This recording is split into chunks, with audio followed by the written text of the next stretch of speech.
Hello there, welcome to Soft History.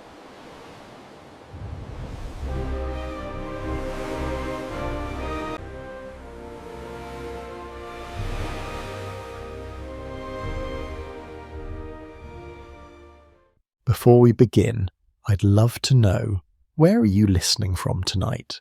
Is it morning or night where you are? Are you listening while working, relaxing, or drifting off to sleep? Share in the comments. It's always wonderful to hear from you. There are moments in history when the world pauses, when a single event becomes a mirror reflecting both our greatest ambitions and our deepest vulnerabilities. Tonight, we turn our gaze toward one such moment, not with drama or spectacle, but with the quiet curiosity of those who seek to understand. We journey back to a cold April night in 1912, to a ship that carried more than passengers and cargo. It carried dreams. It carried the weight of an entire era's confidence, the belief that human ingenuity had finally conquered the ancient indifferent sea. The Titanic was born from that belief, forged in fire and riveted together by thousands of hands, each one trusting that what they built would endure. But beneath the grandeur, beneath the polished brass and the elegant staircases, lay a web of small decisions, tiny flaws, invisible weaknesses, each one insignificant on its own, yet together forming a chain that would lead to one of the most haunting maritime disasters the world has ever known. Tonight, we will not sensationalize. We will not dramatize. Instead, we will walk gently through the science, the engineering, the human choices, and the cold physics that conspired on that fateful night. We will explore why steel grew brittle in icy water, why rivets popped like buttons under strain, why compartments designed to save became instruments of doom, and why a ship deemed unsinkable now rests in 2 broken pieces on the ocean floor, 2,500 fathoms deep. This is not a story of villains or heroes. It is a story of fragility, the fragility of metal, of visibility, of assumptions, and of the fine line between confidence and hubris. So settle in, close your eyes if you wish, and let us drift back together into the mist of history, where a ship waits in the shadows of time, ready to teach us lessons written in steel, ice, and silence. Long before the Titanic ever touched water, long before her hull plates were shaped, or her funnels raised, there existed in the human heart a yearning as old as the first sailor who ever looked toward the horizon.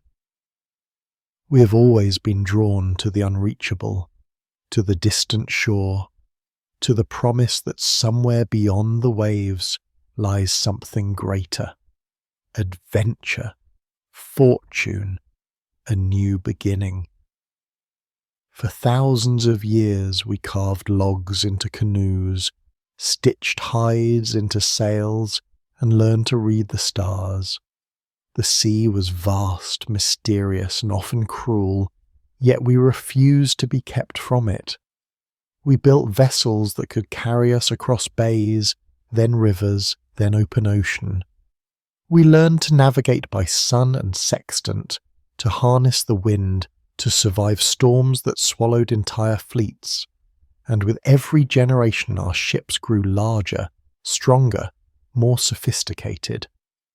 The ancient Phoenicians sailed the Mediterranean, establishing trade routes that connected civilizations.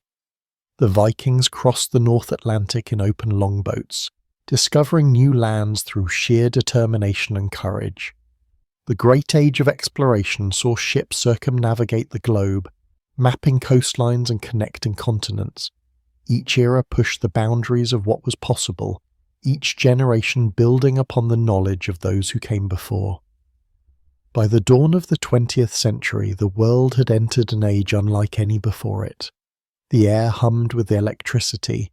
Factories churned day and night, their smokestacks darkening skies over cities that sprawled like living organisms.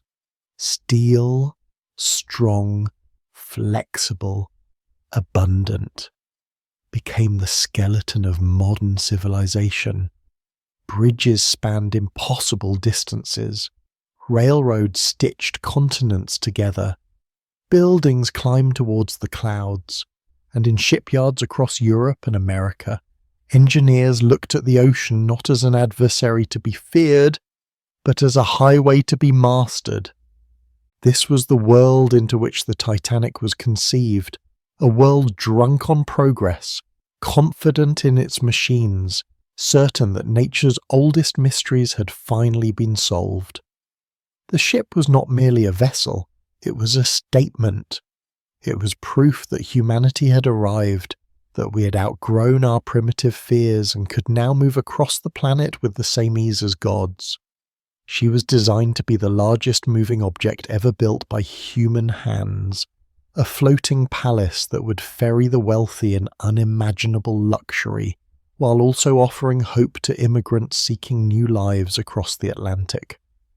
The Edwardian era was a time of contrasts, opulence for some, hardship for others, but for all, a sense that the future would be brighter than the past. Technology promised to lift everyone, to solve the problems of poverty, disease, and distance. The Titanic embodied this promise. Her first-class accommodations rivaled the finest hotels in the world, with carved wood panelling, crystal chandeliers, and dining rooms that served cuisine prepared by master chefs.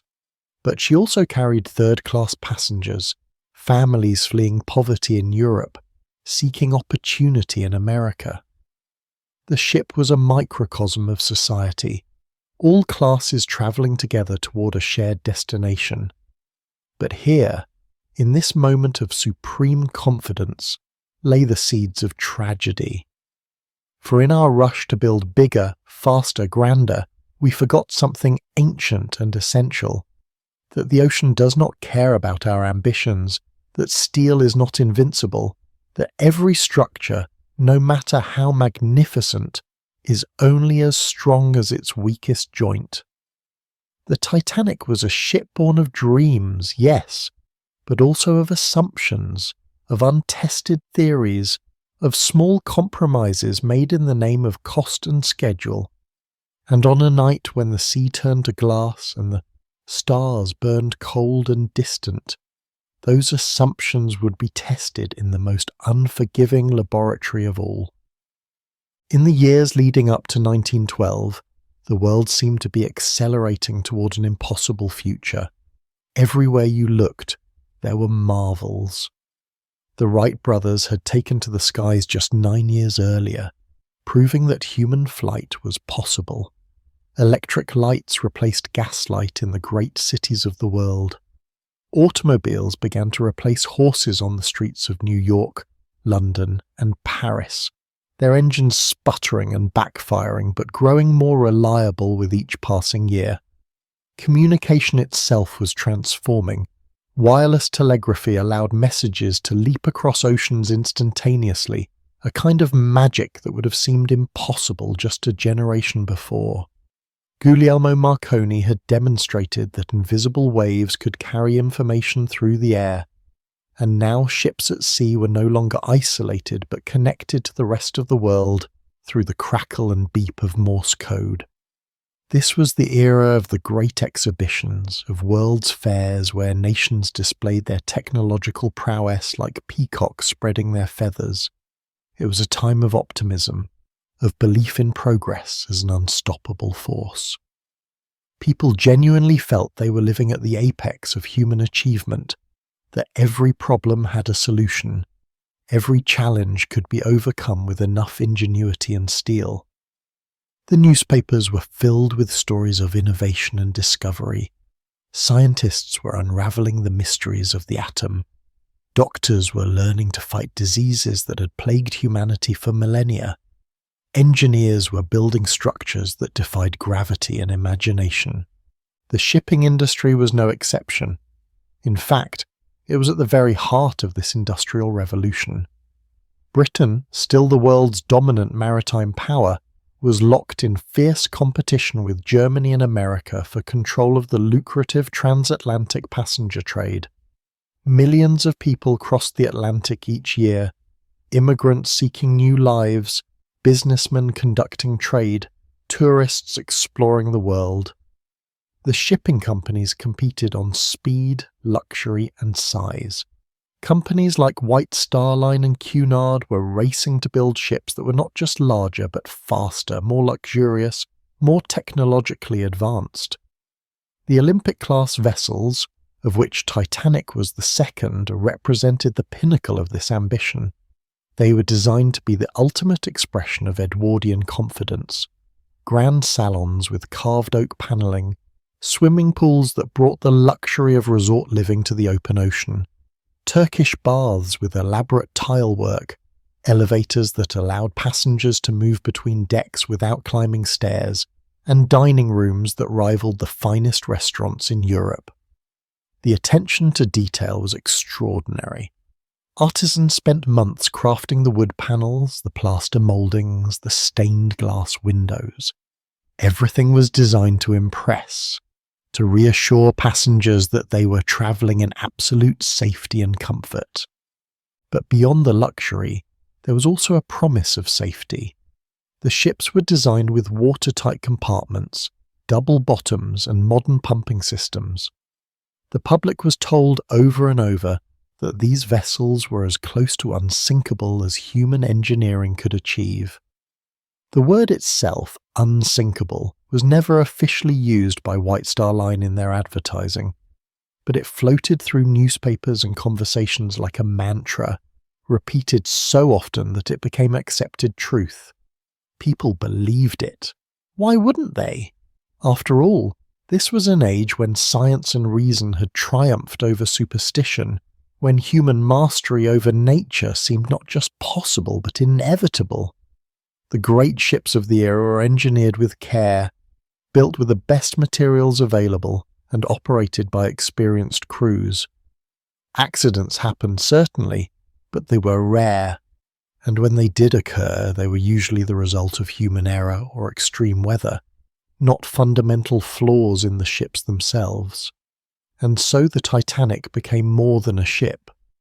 She became a symbol, a floating monument to the belief that we had finally truly conquered the sea. But symbols are fragile things, and belief, no matter how fervent, cannot change the laws of physics. In the bustling port city of Belfast, on the northeastern coast of Ireland, stood one of the most impressive industrial complexes in the world, the Harland and Wolff shipyard. This was where dreams took shape, where abstract designs on paper became towering structures of steel and iron. The shipyard had been building vessels for decades, earning a reputation for quality and innovation. When the White Star Line commissioned the Olympic-class ships, Harland and Wolff had to expand their facilities, building new slipways, installing massive cranes, and hiring thousands of additional workers. For nearly 3 years, from 1909 to 1911, thousands of workers, riveters, welders, carpenters, electricians, plumbers, painters, laboured day and night to bring the Titanic into being. The scale of the project was staggering. The ship stretched over 880 feet in length, nearly as long as 3 football fields. Her hull rose like a steel cliff, and her 4 funnels, 3 of them functional, 1 purely aesthetic, added for visual balance and grandeur, stood as tall as city buildings. To construct something this massive required unprecedented coordination. New cranes capable of lifting hundreds of tons, expanded dry docks, and innovations in metalworking and assembly. The workers were proud of what they were creating. Many of them came from families who had built ships for generations, their fathers and grandfathers passing down skills and knowledge that could not be learned from books. They knew steel the way a musician knows their instrument. They understood stress and strain, how to shape metal with heat and hammers, how to drive rivets so they held fast against the relentless pressure of the ocean. A riveter's job was physically demanding and dangerous. Teams worked together, one person heating the rivets in a portable forge until they glowed cherry red, another catching the hot rivet in a bucket or cone and passing it to the holder, who placed it in a pre-drilled hole, while a third worker hammered it into place with a pneumatic gun, the sound echoing across the shipyard like machine gun fire. The work was loud, hot, and exhausting, but it was also skilled labour, requiring precision and experience. A poorly driven rivet could weaken the entire structure, and yet, for all their skill, they were working within the limits of their time. The steel used in Titanic's hull was called mild steel, an alloy of iron and carbon that was relatively easy to produce and work with. It was strong under most conditions, capable of bearing enormous loads, but it had a hidden vulnerability, one that would not be fully understood until decades later. It became brittle at low temperatures. Steel is a crystalline material. At the atomic level, it consists of iron atoms arranged in orderly patterns, with carbon atoms nestled in the spaces between. At normal temperatures, these atomic structures can slide past one another, allowing the steel to deform under stress rather than breaking. This property is called ductility. But as temperature drops, the atoms move more slowly, the structure becomes more rigid, and the steel loses its ability to flex. There is a specific temperature, called the ductile to brittle transition temperature, where this change occurs. For modern ship steel, this transition happens well below freezing, ensuring that the material remains flexible even in Arctic waters. But the steel used in the Titanic had a much higher transition temperature, somewhere around 32 degrees Fahrenheit, exactly the temperature of the water on the night of the collision. In warm water, the steel remained flexible, able to absorb shocks and deform without breaking. But in water near freezing, the kind found in the North Atlantic in April, the molecular structure of the steel changed. The atoms locked into place, losing their ability to flex. What had been resilient became rigid, and rigid things, when struck, do not bend. They shatter like glass. Modern metallurgical analysis of recovered hull fragments has confirmed this. Researchers have subjected pieces of the Titanic's steel to impact tests at various temperatures, and the results are striking. At room temperature, the steel bends and dents. At freezing temperatures, it fractures with minimal force. The steel also contained high levels of sulfur, a byproduct of the smelting process used at the time. Sulfur makes steel more brittle, exacerbating the temperature sensitivity. The rivets presented another challenge. Rivets are the fasteners that hold steel plates together, driven hot through pre-drilled holes and then hammered until they form a permanent bond. Titanic required over 3 million of them. Most were made of iron, not steel, because iron was cheaper and easier to work with in the tight curved spaces of the ship's bow and stern, where large pneumatic riveters could not reach. But iron, too, had its limitations. Under stress, the rivets could deform, bend, or pop out entirely, opening seams between the hull plates. Modern analysis of recovered rivets has revealed high levels of slag, impurities left over from the smelting process, which weaken them significantly. Slag creates pockets of weakness within the metal, like bubbles in glass. When force is applied, these weak points become fracture sites. In the rush to meet deadlines and budgets, quality control was inconsistent. Some rivets were excellent, forged carefully and inspected thoroughly. Others were barely adequate, rushed through production to keep pace with the enormous demand. And the ship, massive and magnificent, was held together by this patchwork of varying quality, invisible to the eye but waiting beneath the surface. Then there were the watertight compartments, the feature that gave everyone such confidence in the ship's safety. Titanic's hull was divided into 16 compartments, separated by 15 watertight bulkheads. These were thick steel walls that ran across the width of the ship, from the port side to the starboard side.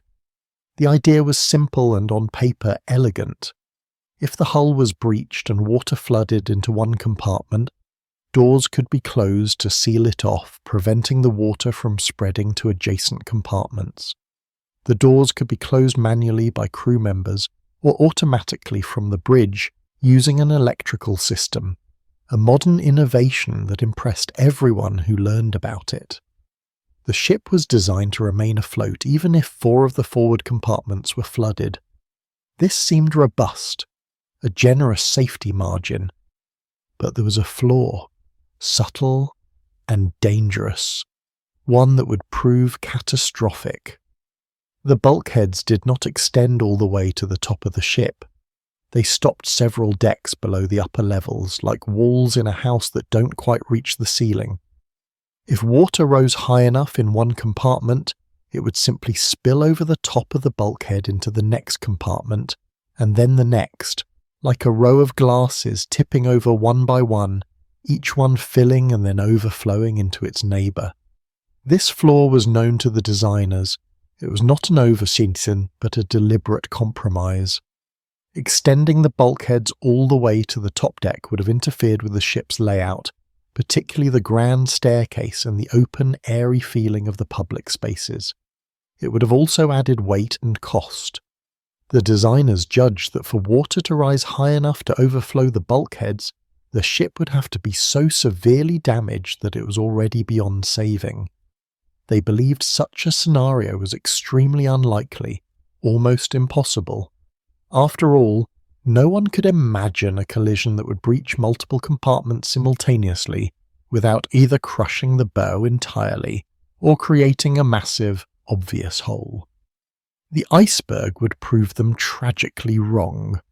And so the Titanic was completed, her hull painted black below the waterline and white above, her superstructure gleaming, her interiors fitted with furniture and fixtures that spoke of wealth and refinement. She was launched on May the 31st, 1911, sliding into the water for the first time amid cheers and celebration. Over the following months, she was fitted out, her engines installed, her boilers tested, her safety equipment inspected. In early April of 1912 she was ready, she was beautiful, she was massive. She was, in the eyes of the world, a triumph of engineering and ambition. But deep in her steel bones, invisible and waiting, were the small fractures, the compromises, the brittleness that cold water would awaken. On the 10th of April 1912, the Titanic departed Southampton on her maiden voyage, bound for New York City. The weather was clear, the seas calm, the sky a brilliant blue. Passengers boarded with excitement and anticipation, some returning home after travels in Europe, others beginning new lives in America, still others simply indulging in the novelty and prestige of sailing on the most famous ship in the world. There were wealthy industrialists and socialites travelling in first class, enjoying suites that rivaled the best hotels. There were middle-class families in second class, comfortable and respectable, and there were hundreds of third-class passengers, immigrants from Ireland, Scandinavia, Eastern Europe, and the Middle East, carrying everything they owned in trunks and suitcases, hoping for a better future across the ocean. The ship made brief stops in Cherbourg, France, and Queenstown, Ireland, to pick up additional passengers, and then turned westward into the open Atlantic. The first few days passed uneventfully. The ship cut through the water with smooth, powerful grace, her engines throbbing steadily below decks, pushing the vessel westward at a brisk 22 knots. Passengers settled into the rhythms of shipboard life. They dined in elegant restaurants, strolled the promenade decks, marvelled at the grand staircase with its ornate clock and carved cherubs, attended church services, and wrote letters home describing the wonders of the ship. The wealthy played cards, smoked cigars in the smoking rooms, and gossiped about society news. Children ran through the corridors, delighted by the novelty of being at sea. For most, it was a pleasant, even magical experience. But as the Titanic steamed deeper into the North Atlantic, the air began to change. Temperatures dropped steadily. The water grew colder, the air sharper. Ice warnings started arriving via wireless from other ships in the area. The Coronia reported icebergs and field ice. The Baltic sent a message warning of large icebergs ahead. The Mesaba transmitted detailed information about a massive ice field directly in the Titanic's path. These warnings were routine during the spring months, when icebergs carved from Greenland's glaciers and drifted south on ocean currents. Captain Edward Smith, a veteran of the White Star Line with over 4 decades of experience at sea, acknowledged the warnings but did not alter course or reduce speed. This was standard practice at the time. Ships routinely maintained speed even in ice-prone areas, trusting in their lookouts and the assumption that icebergs could be spotted in time to steer around them. Speed was important for several reasons. Maintaining the schedule mattered to the company's reputation and profitability. Passengers expected to arrive on time. Fuel was expensive, and running at reduced speed for extended periods could affect the economics of the voyage. There was also an element of competition. Although the Titanic was not designed to be the fastest ship, there was still pride in making good time across the Atlantic. Captain Smith was a cautious man by nature, but he was also confident in his experience and in the ship beneath his feet. On the night of April 14th, conditions became unusual, eerily, dangerously unusual. The sea was calm, almost impossibly so, a phenomenon known as a flat calm. There were no waves, no whitecaps, no ripples, no foam at the base of icebergs that might make them visible from a distance. The surface of the ocean resembled black glass, smooth and reflective, stretching to the horizon in every direction. There was no moon that night. It had set hours earlier, leaving the sky dark except for the stars, which burned brilliant but cold and distant, offering no help to the lookouts in the crow's nest.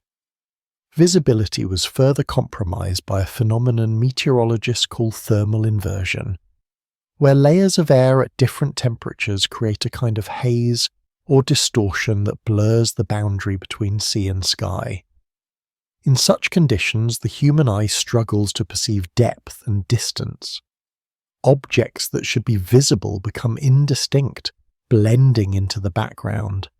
An iceberg, already difficult to see because 90% of its mass is underwater, becomes nearly invisible until you are dangerously close. The cold itself was biting. Passengers who'd been strolling the decks earlier in the evening retreated indoors, seeking the warmth of the lounges and their cabins. The temperature of the water had dropped to just below freezing, 31 degrees Fahrenheit, cold enough to cause hypothermia within minutes if someone fell in. And with every passing hour, as the Titanic pushed westward at full speed, the steel of her hull grew colder and colder. The molecules within the metal slowed their vibrations, the structure stiffened. The steel was approaching its ductile to brittle transition temperature, the point at which it would lose its flexibility and become fragile. No one aboard knew this. No one had tested the steel at low temperatures. No one understood that the very material that gave the ship its strength was being compromised by the environment. The ocean was silent. The air was sharp and still, so cold it seemed to crystallize sound. And somewhere ahead, massive and patient, icebergs drifted through the darkness like ghosts, their white surfaces invisible against the black water and the starry sky.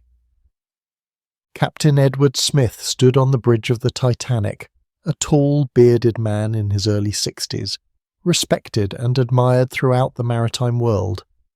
This was to be his final voyage before retirement, a ceremonial crossing aboard the finest ship ever built, after which he would step down and enjoy the rest of his years on land. He was confident, experienced, and trusted by the White Star Line to deliver the ship safely to New York.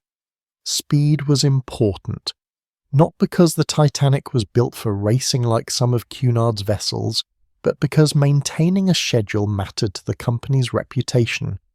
Passengers expected punctuality, investors expected efficiency, and in the competitive world of transatlantic travel, any delay could be seized upon by rival companies as evidence of unreliability.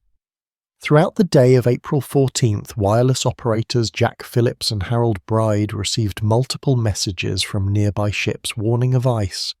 The Californian, the Baltic, the Coronia, the Mesaba all reported icebergs and field ice in the region the Titanic was approaching. Some of these messages reached the bridge and were posted for the officers to see.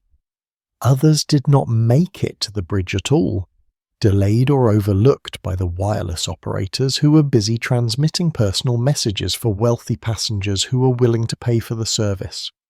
This was not negligence in the modern sense, but rather a reflection of how new and poorly integrated wireless communication was. The wireless operators were not part of the ship's crew. They were employees of the Marconi Company, contracted to provide communication services. There was no standardized protocol for how to handle navigational warnings, no chain of command that ensured critical safety messages took priority over social correspondence. The technology was so new that its full potential and its limitations were not yet understood. Captain Smith posted some of the ice warnings on the bridge and mentioned them to his officers, but he did not reduce speed. This decision, which in hindsight seems reckless, was entirely in line with maritime practice of the time. Captains routinely maintained speed in ice regions, trusting that vigilant lookouts would provide sufficient warning to avoid collisions. The prevailing belief was that icebergs could be seen from a distance, that ships were maneuverable enough to steer around them, and that modern steel hulls were strong enough to withstand a glancing blow if one occurred. It was a belief rooted in experience. After all, countless ships had crossed these waters without incident. Collisions with ice were rare, and when they did happen, they were usually minor, resulting in dented plates or scraped paint but not catastrophic damage. But experience, as the Titanic would prove, is not the same as understanding. What no one fully grasped was how profoundly the conditions that night, the glassy sea, the lack of moonlight, the thermal haze, had stripped away every margin of safety. The calm water, which seemed so benign and peaceful, eliminated the one visual cue that normally made icebergs detectable, the white foam of waves breaking against their base. The absence of the moon removed another layer of visibility, and the thermal inversion created optical illusions, making it difficult to judge distances, or even to distinguish the horizon from the sky. There was also a subtle psychological factor at play, one that affects all of us when we feel safe and comfortable. The Titanic was so large, so solid, so well appointed, that it was difficult for anyone aboard to imagine it in true danger. The ship felt more like a building than a vessel. Walking through its corridors, dining in its restaurants, relaxing in its lounges, you could almost forget you were at sea. It seemed absurd to worry about ice when you were surrounded by steel walls, warm lights, plush carpets, and the steady hum of powerful engines. Complacency is a quiet thing. It does not announce itself with trumpets or warnings. It simply settles in, like fog rolling across a landscape, dulling the edges of caution and judgment. And so the Titanic pressed on through the dark, her lookouts straining their eyes against the blackness, her engines driving her forward at 22 knots, her passengers unaware that they were racing toward a moment that would shatter not just steel, but an entire era's confidence in the power of human ingenuity to overcome the forces of nature. At 11:40 in the evening, Frederick Fleet, one of the lookouts stationed in the crow's nest high above the forward deck, saw something in the distance.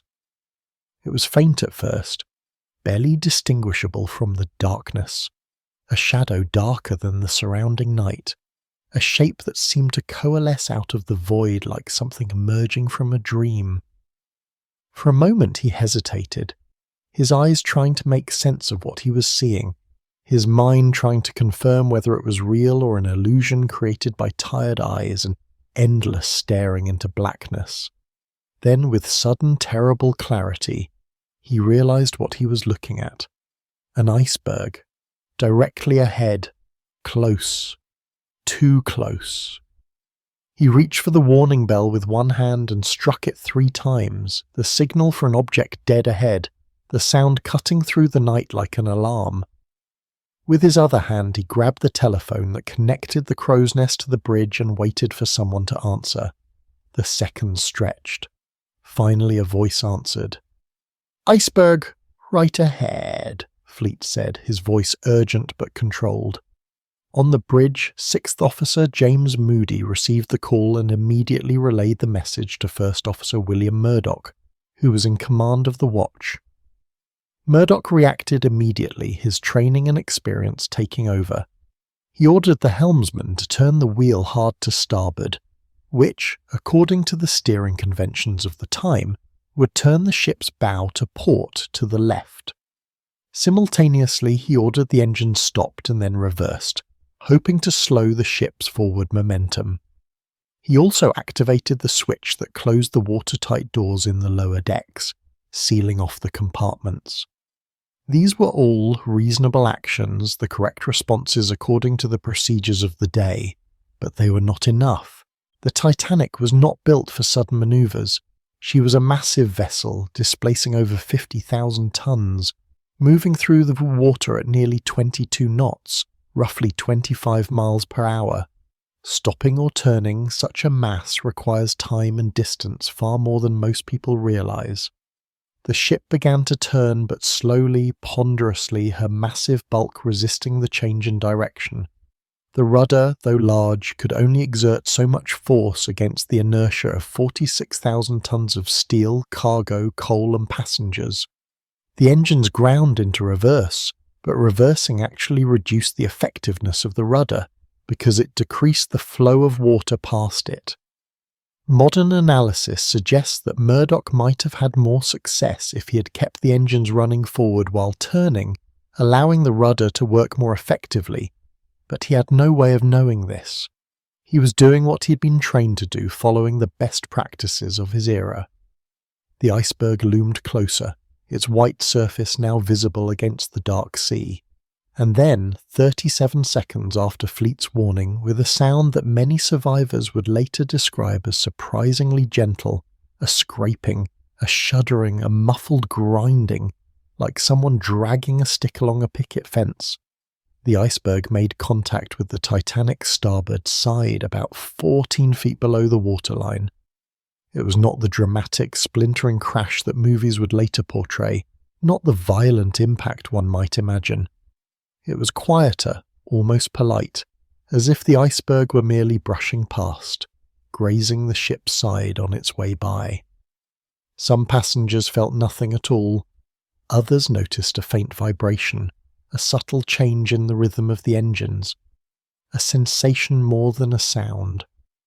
A few passengers on the lower decks heard a noise like tearing fabric or crunching gravel.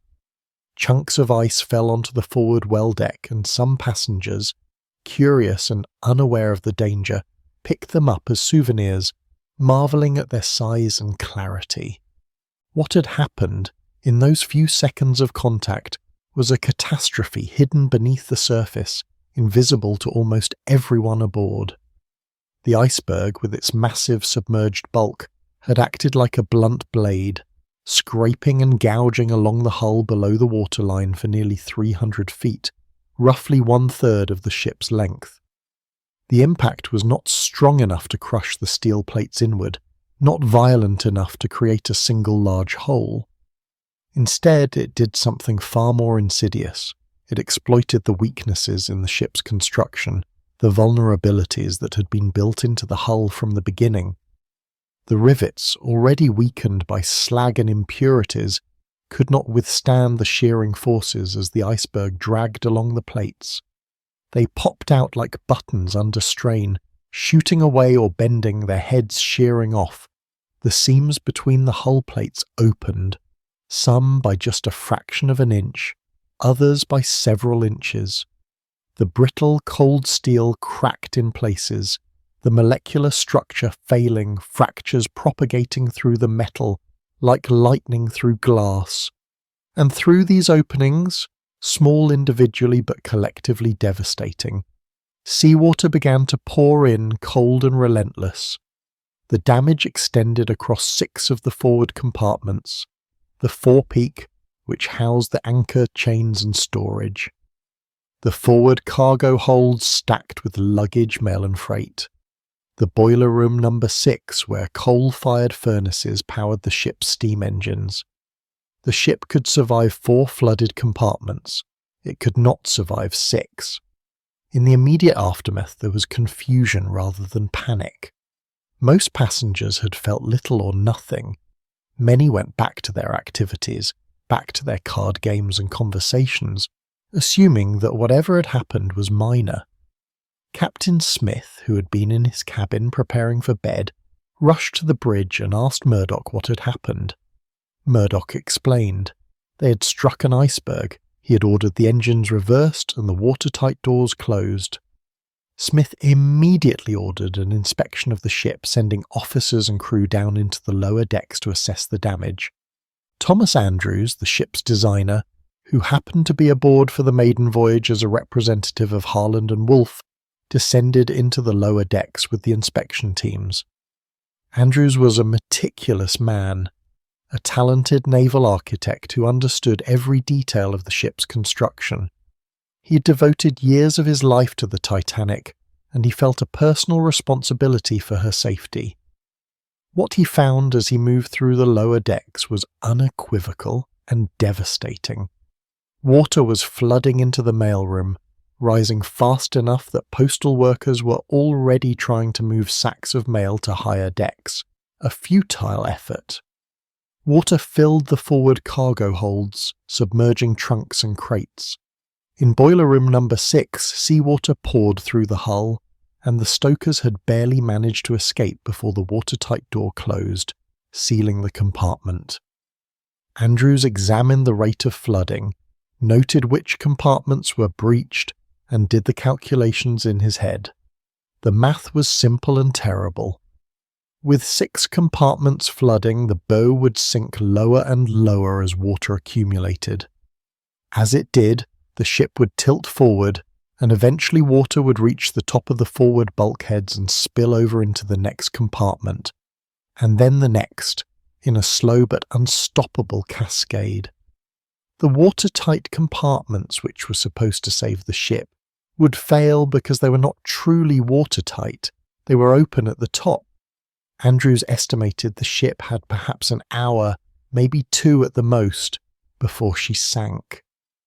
He delivered the news to Captain Smith with quiet, devastating certainty.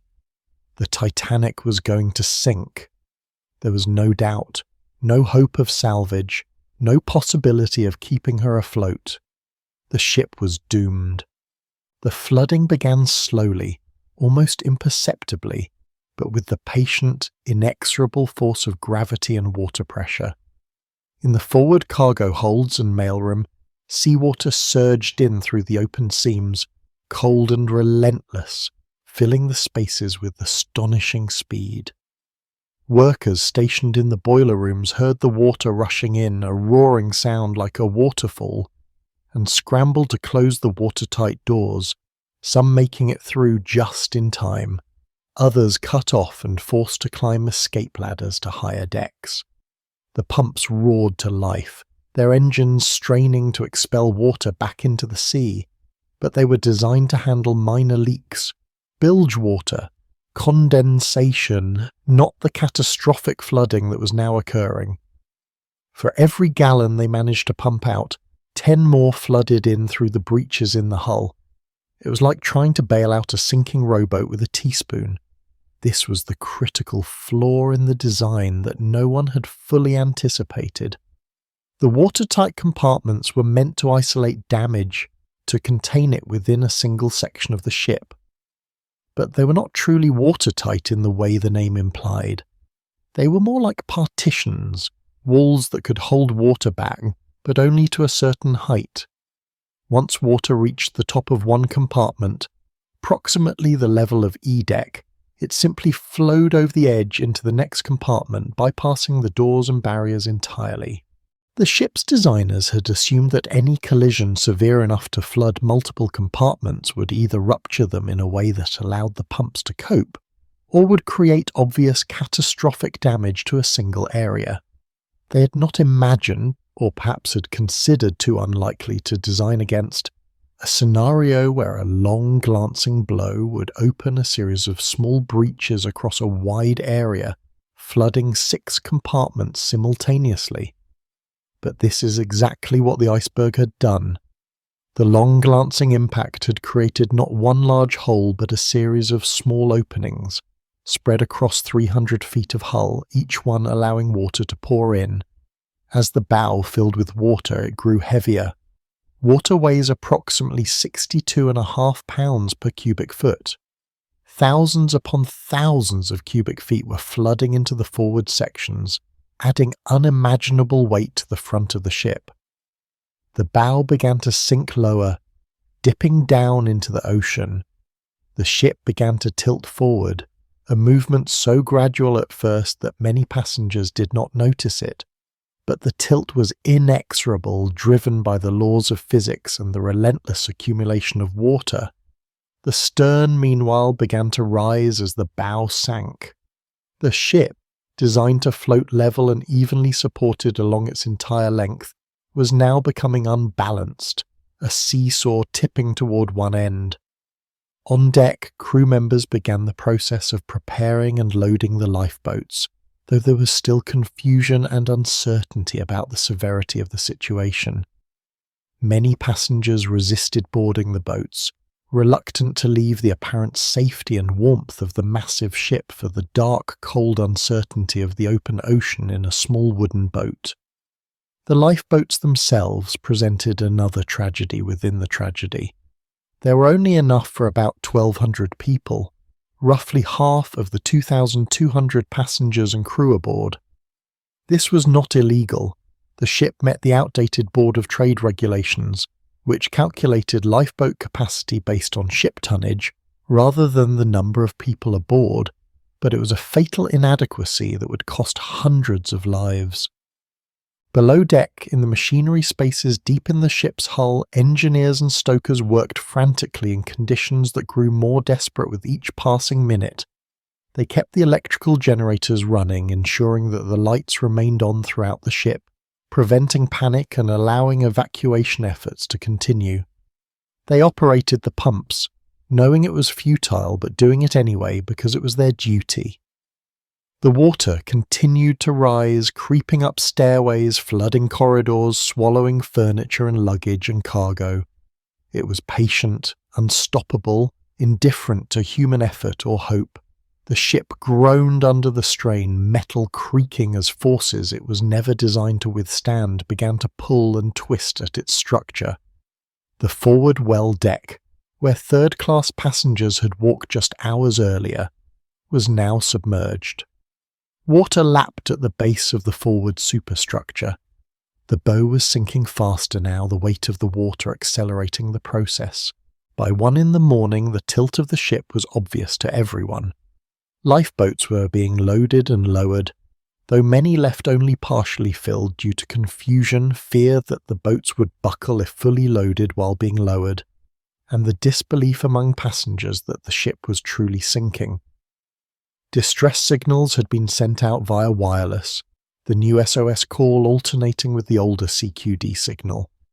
Rockets were fired into the night sky, white stars that burst and fell, signals of distress visible for miles. Ships were responding, turning toward the Titanic's last known position, but the nearest vessel capable of rescue, the Carpathia, was over 50 miles away and would take hours to arrive. The Californian, much closer, perhaps only 10 miles away, had shut down its wireless for the night and did not hear the distress calls. Her crew saw the rockets but misinterpreted them, a tragic failure of communication and judgment that would haunt the ship's captain for the rest of his life. As the ship tilted further, the strain on its structure intensified. The Titanic was not designed to bend. It was designed to float level, supported evenly by the water along its entire length, the forces distributed across the hull in the way the engineers had calculated.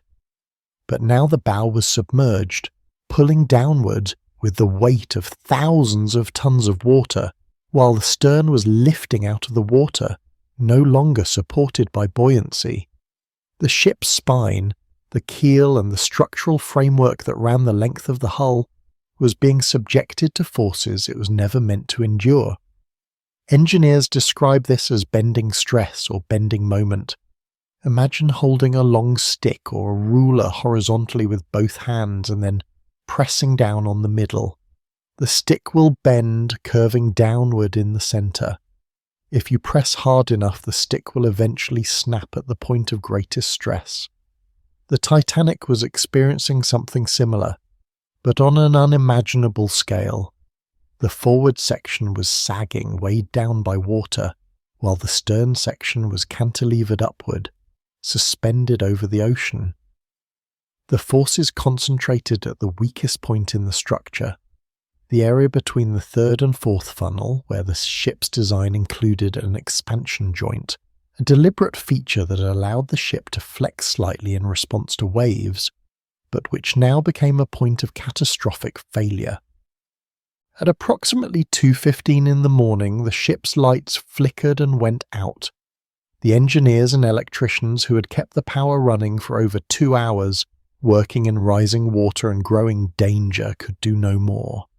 The generators failed, plunging the ship into darkness. In that sudden blackness, passengers and crew heard a new sound, a deep, ominous groaning, a sound like the ship itself crying out in agony. Metal tore. Rivets popped like gunfire, hundreds of them failing simultaneously. The ship was breaking apart. Eyewitnesses in the lifeboats gave varying accounts of exactly what they saw, their descriptions coloured by darkness, distance, shock and trauma. But the consensus is clear. The Titanic's hull fractured. The keel and hull plating failed, unable to withstand the bending forces. The fracture propagated across the width of the ship, tearing through steel and severing the structure.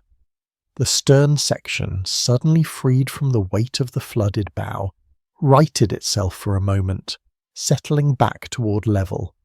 Then, as water flooded into the newly opened spaces where the break had occurred, the stern began to sink as well. It tilted upwards again, this time rising almost vertically, its propellers lifting out of the water, towering over the ocean like a great steel monument, a surreal and terrible sight silhouetted against the stars.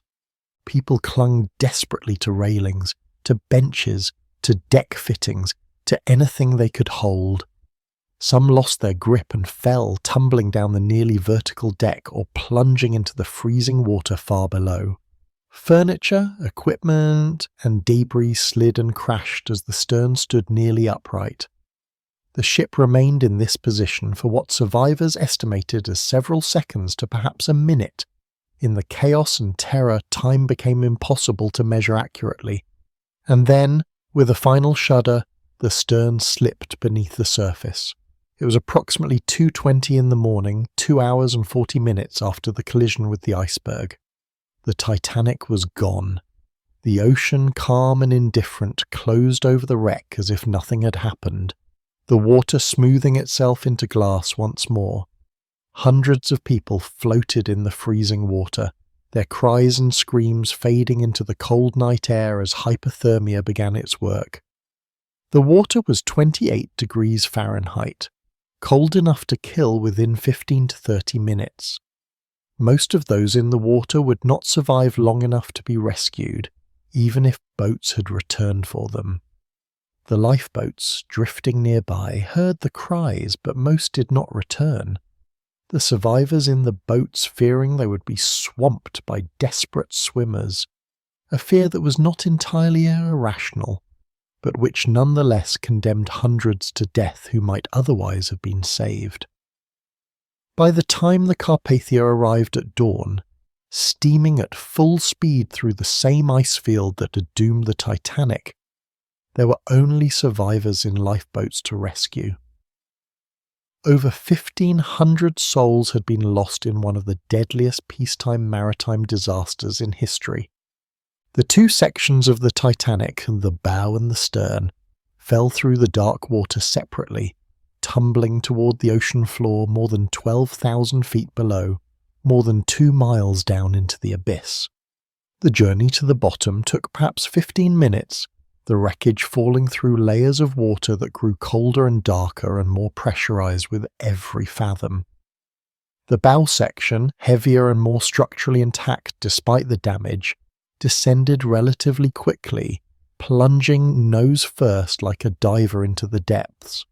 It struck the seabed with tremendous force, embedding itself deep into the soft sediment of clay and silt that covers the ocean floor in this region. The impact was so great that the forward decks were crushed and compressed like an accordion, the steel buckling under forces equivalent to thousands of tons. The stern section, by contrast, had suffered catastrophic structural damage during the breakup. The entire aft portion of the ship had been wrenched and twisted as it separated from the bow. As the stern sank, it did not descend smoothly but tumbled and spiraled, its compartments flooding unevenly, air trapped in some sections and escaping violently from others, causing it to spin and twist as it fell. When it struck the bottom, it was a mangled, nearly unrecognizable wreck. The decks collapsed into each other, the hull plating shattered and scattered. The stern sits on the seabed as a testament to the violence of the ship's final moments, a twisted mass of steel barely identifiable as part of a ship.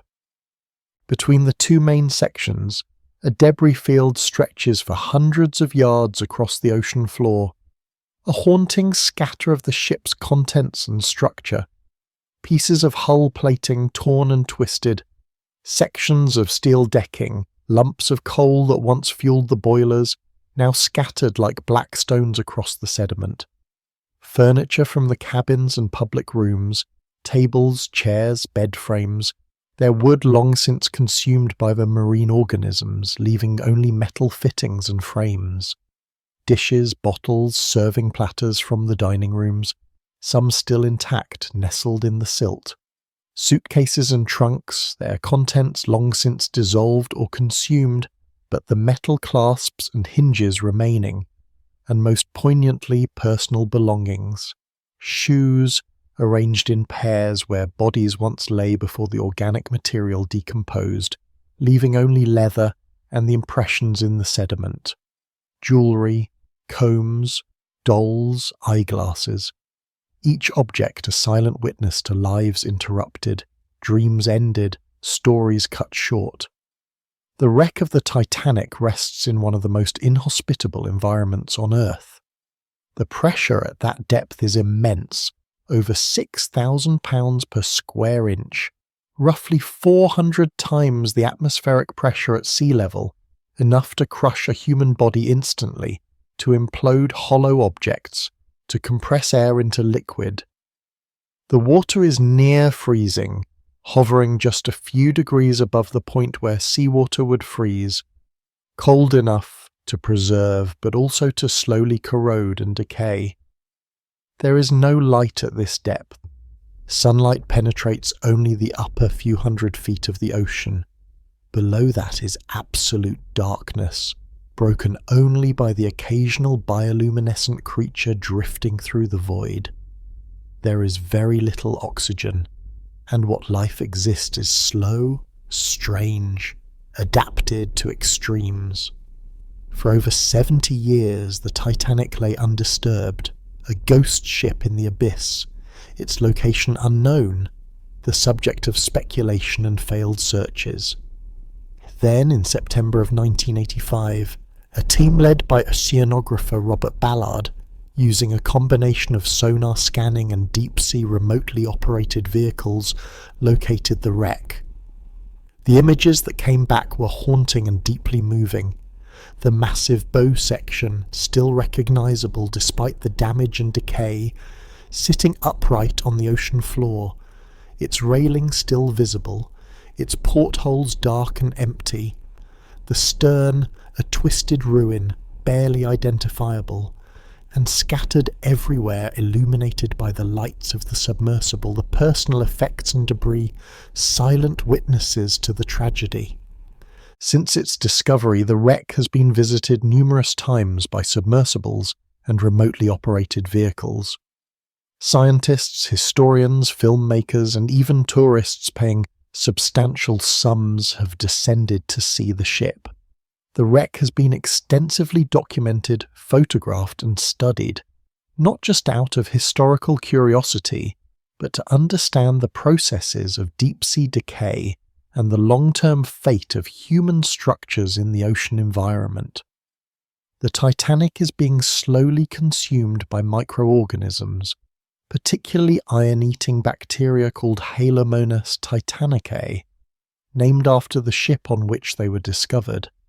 These bacteria thrive in the cold, high-pressure, low-oxygen environment of the deep sea, feeding on the iron in the ship's hull and creating formations called rusticles, strange icicle-like structures made of rust, minerals, and bacterial colonies. The rusticles hang from the ship's railings, walls, and superstructure, giving the wreck an eerie, organic appearance, as if the ship is being slowly transformed into something alive. Estimates suggest that within a few more decades, perhaps by the middle of this century, much of the recognizable structure will have collapsed entirely. The steel decayed and weakened to the point where it can no longer support its own weight, even in the gentle environment of the deep sea. Eventually, the Titanic will be reduced to a mound of sediment and rust, a vague outline on the ocean floor, all details lost. The wreck also serves as a somber laboratory for understanding structural failure and material science. Engineers and metallurgists have examined the recovered pieces of hull plating and rivets, analysing the composition and behaviour of the materials to understand why the steel and iron behaved as they did on that cold April night. They have conducted tests, subjecting samples to impact at various temperatures, analysing the grain structure of the metal under microscopes, measuring the sulfur and phosphorus content, identifying the slag inclusions in the rivets. They have found that the steel, while adequate for normal conditions and typical for its era, was prone to brittle fracture at low temperatures, a property that modern steel alloys are specifically engineered to avoid. Modern shipbuilding steel remains ductile even at temperatures well below freezing, a direct result of lessons learned from the Titanic and other disasters. The wreck is also, importantly, a grave. An estimated 1,500 people perished in the disaster, and while some bodies were recovered in the immediate aftermath, most were not. They rest somewhere in the vicinity of the wreck, their remains long since returned to the ocean, but their memory preserved. Increasingly, there is a consensus among historians, scientists, and the public that the wreck should be left in peace, respected as a memorial rather than exploited. Artifacts have been recovered over the years and are displayed in museums around the world, providing tangible connections to the ship and its passengers. But the ship itself remains on the ocean floor, protected by international agreements and treaties, a silent witness to human ambition, fragility, and loss. When we step back and look at the entirety of the Titanic disaster with the clarity that science and hindsight provide, a pattern emerges, not of a single catastrophic failure, but of many small vulnerabilities aligning in the worst possible way, each one contributing to the final outcome. The science reveals a cascade of factors, a chain of events and conditions that, had anyone been different, might have prevented or mitigated the tragedy. Begin with the metallurgy, the very substance of the ship. The mild steel used in the hull was strong and reliable under most conditions, capable of bearing enormous loads and flexing in response to the stresses of waves and weather. But it had a critical vulnerability, a ductile to brittle transition temperature, a point at which its behaviour changed dramatically. In warm water, above approximately 40 degrees Fahrenheit, the steel remained flexible, able to absorb shocks and deform rather than fracturing. But in water near freezing, the steel became brittle. Its molecular structure changed, the iron atoms locking into rigid positions, losing the ability to slide past one another and absorb energy. When the iceberg struck, instead of bending and denting and absorbing the impact, the steel cracked and fractured. Modern metallurgical analysis of recovered samples has shown that the steel had a high sulfur content, a byproduct of the smelting and refining processes used at the time, which significantly exacerbated this brittleness. Modern shipbuilding steel is formulated with much lower sulfur content and is alloyed with elements like nickel that help it remain ductile even at sub-zero temperatures. Then there were the rivets, those 3 million small fasteners that held the Titanic's hull plates together. Most were made of wrought iron rather than steel, a choice driven by cost and the limitations of the tools available for working in the tight, curved spaces of the bow and stern. Wrought iron was cheaper and easier to shape, but it was also significantly weaker than steel, particularly under shearing forces. When the iceberg scraped along the hull, the rivets could not withstand the stress. They deformed, bent, and popped out, their heads shearing off, opening the seams between the hull plates. Modern analysis of recovered rivets has revealed high levels of slag, glassy impurities of silicates and oxides left over from the smelting process. These slag inclusions created weak points within the metal, like bubbles in glass, where cracks could initiate and propagate. The quality of the rivets was inconsistent, varying depending on which batch of iron they came from and how carefully they were inspected. Had the rivets been made of higher quality steel, or had more stringent quality control been applied, it is possible, though not certain, that fewer seams would have opened, limiting the flooding to fewer compartments and perhaps allowing the ship to remain afloat long enough for rescue to arrive. Next, consider the environmental conditions on the night of April 14th. The flat, calm sea, which seemed so peaceful and benign, actually made icebergs nearly impossible to see. Under normal conditions, waves break against the base of an iceberg, creating a line of white foam that is visible from a considerable distance, even at night. But that night, there were no waves, no movement, no foam. The iceberg blended into the dark water. The lack of moonlight meant there was no reflection off the ice to make it stand out. The phenomenon of thermal inversion caused by layers of warm and cold air meeting at the ocean's surface created a haze that blurred the horizon and made it difficult to judge distances or perceive objects. These factors combined to reduce visibility to almost nothing. By the time Frederick Fleet spotted the iceberg, the ship was so close that collision was virtually unavoidable. Speed was another critical factor. The Titanic was travelling at approximately 22 knots, close to her maximum speed, through a region that multiple ships had warned contained icebergs and field ice. At that speed, the ship covered roughly 650 feet every 30 seconds. Even if the lookouts had spotted the iceberg sooner, the ship's size and momentum made quick maneuvering impossible. Reducing speed to, say, 15 knots would have given everyone more time. More time for the lookouts to see the iceberg, more time for the officers to react, more time for the ship to turn or stop. It would also have reduced the force of any impact that did occur, potentially lessening the damage. But reducing speed was not standard practice. Captains routinely maintained speed in ice regions, a practice rooted in decades of experience, confidence in their ships, and the economic pressures of staying on schedule. The design of the watertight compartments, while innovative for its time, contained a fatal flaw. The bulkheads extended only part of the way up the ship's height, stopping at E-deck, several levels below the top. The designers assumed that water would not rise high enough to overflow the bulkheads unless the ship was so catastrophically damaged that it was already beyond saving. They did not anticipate a scenario where a long, glancing blow would breach multiple compartments without creating massive, obvious structural failure. Once the bow began to sink and water reached the top of the bulkheads, it simply spilled over into the next compartment and then the next, negating the entire purpose of the compartmentalization.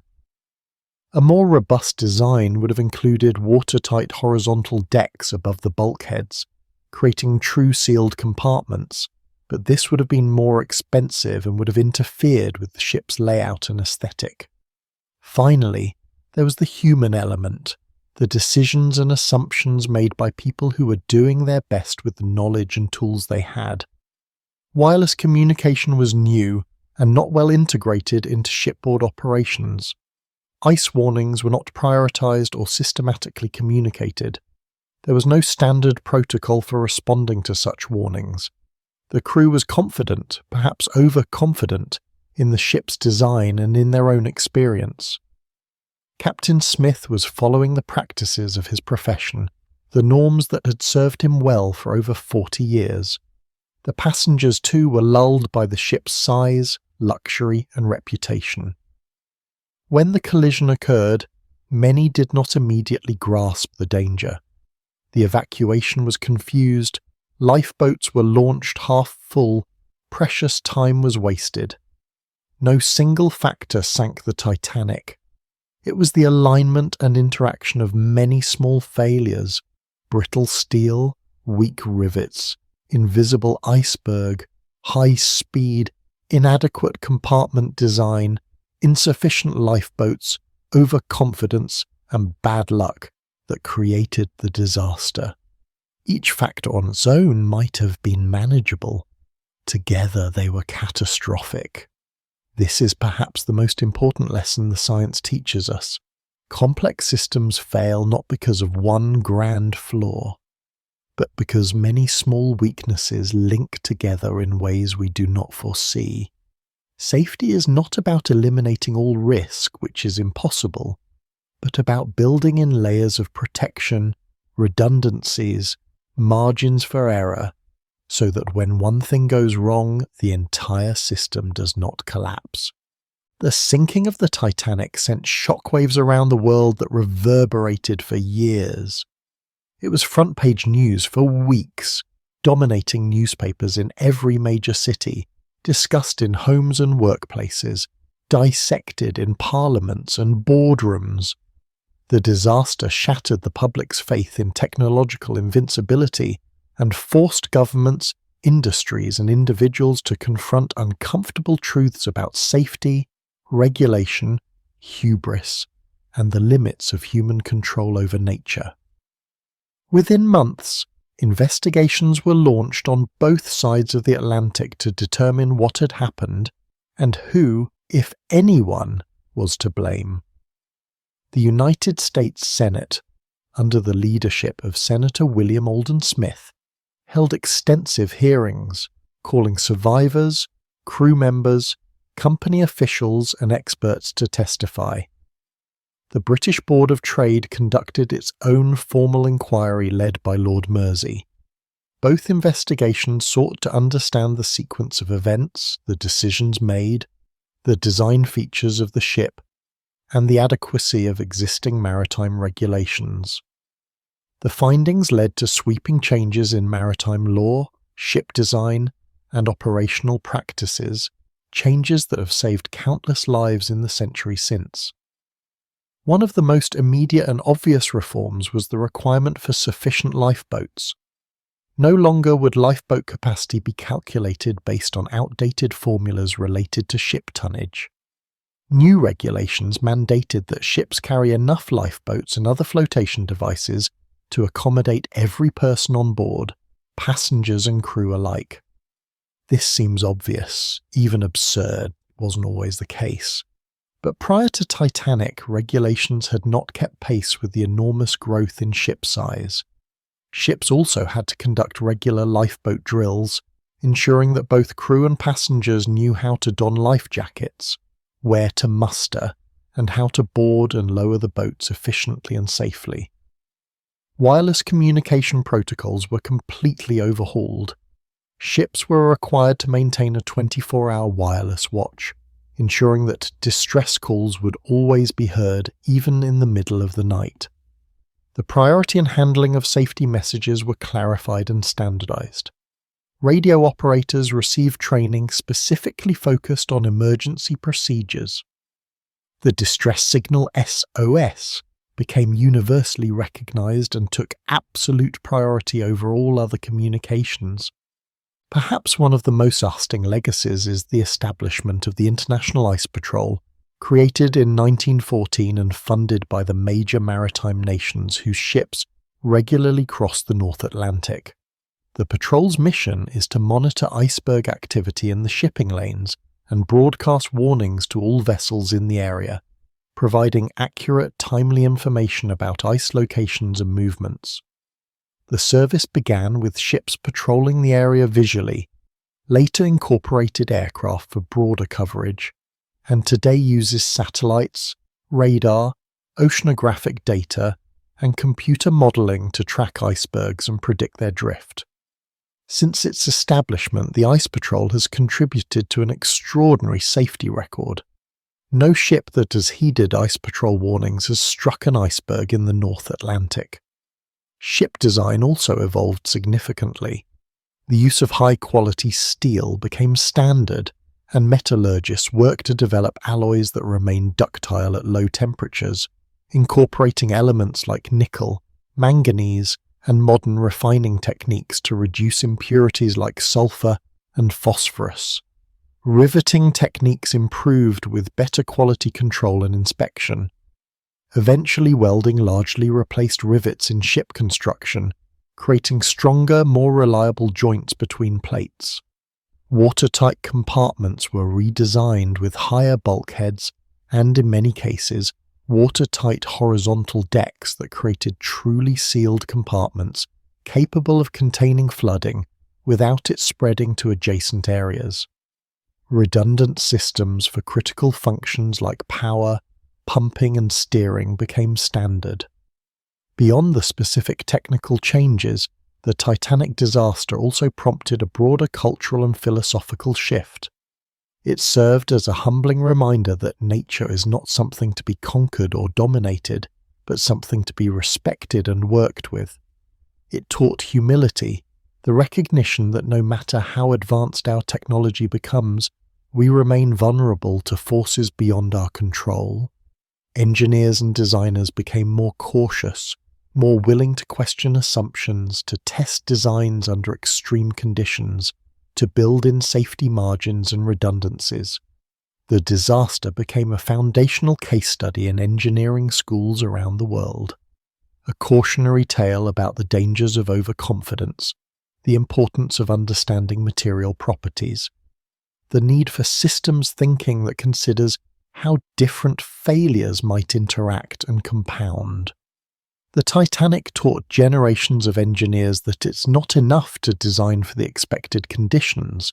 You must also design for the unexpected, the unlikely, the worst-case scenarios that you hope will never occur, but which, over a long enough timeline, inevitably will. And so we come to the end of our journey tonight, drifting slowly back from the past into the quiet stillness of the present moment. The Titanic rests now in the deep 2,500 fathoms beneath the surface of the North Atlantic, in a place where sunlight cannot reach and silence is absolute. The ship is no longer the magnificent vessel that departed Southampton on that bright April day in 1912, gleaming white and black, her funnels streaming smoke, her decks crowded with passengers waving to loved ones on shore. She is a ruin now, slowly dissolving into the ocean floor, being consumed by rust and bacteria and the patient erosion of time becoming part of the earth again. The passengers and crew who sailed on her are gone, their lives lived and ended, reduced now to names engraved on memorials, faces preserved in fading photographs, stories passed down through families and recorded in history books. Yet their experience endures, echoing across the decades, not as entertainment or melodrama, but as a profound and humbling lesson about the limits of human ambition and the unforgiving nature of the physical world.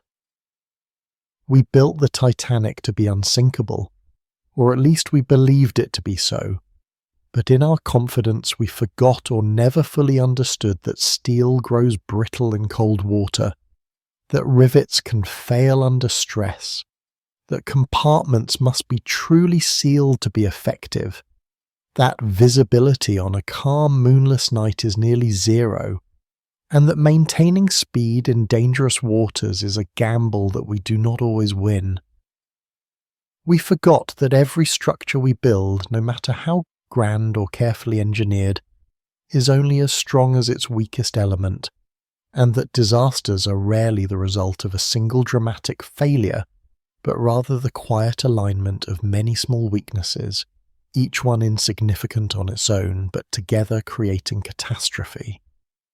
The Titanic teaches us humility. It reminds us that the ocean is vast and ancient and fundamentally indifferent to human concerns, that icebergs drift silently in the darkness, that nature operates according to laws that cannot be negotiated or charmed or ignored.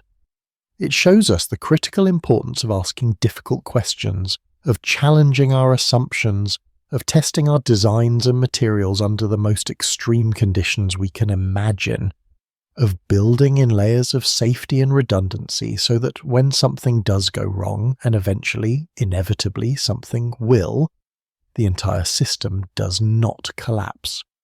It is a story written in steel and ice and silence. A story that continues to resonate because it touches something fundamental in the human experience. The recognition that we are fragile creatures in a powerful world, that our greatest creations are themselves fragile, and that the line between triumph and tragedy, between success and disaster, is often far thinner than we dare to imagine or acknowledge. But there is also hope woven into this dark story, light emerging from the tragedy. From the wreckage came reform and learning. From the terrible loss came a determination to do better, to build safer, to protect more carefully. The ships that sail today across the world's oceans are safer because of the Titanic and the lessons learned from her sinking. The ice patrols that monitor the North Atlantic, the lifeboats that line every ship's deck, the communication systems that maintain constant watch, the steel alloys that remain strong even in freezing water, the regulations that require drills and training and redundant systems, all of these exist because people looked honestly at the disaster, refused to look away from the uncomfortable truths it revealed, and asked themselves, how can we do better? How can we prevent this from happening again?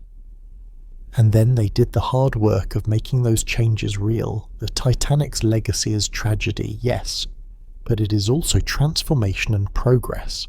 It demonstrates that failure, when examined honestly and courageously, can become the foundation for improvement and growth. Tonight, as you close your eyes and let these thoughts settle gently in your mind, remember that history is not merely about the past, about things that happened long ago to people we never knew. History is about the lessons we carry forward into the future, the wisdom we gain from examining the mistakes and triumphs of those who came before us, the understanding that helps us build better and choose more wisely. The Titanic sank, and that sinking was a tragedy of enormous proportions, but from it came a safer world, a more thoughtful and humble approach to engineering and design, a deeper respect for forces we cannot control, and a recognition that our highest calling is to learn from our failures and protect one another. In that transformation lies a quiet form of redemption. And with that, dear listener, we reach the end of tonight's journey. May it bring you peace, calm, and gentle dreams. Close your eyes now. The echoes of history fade, but their lessons remain. Good night.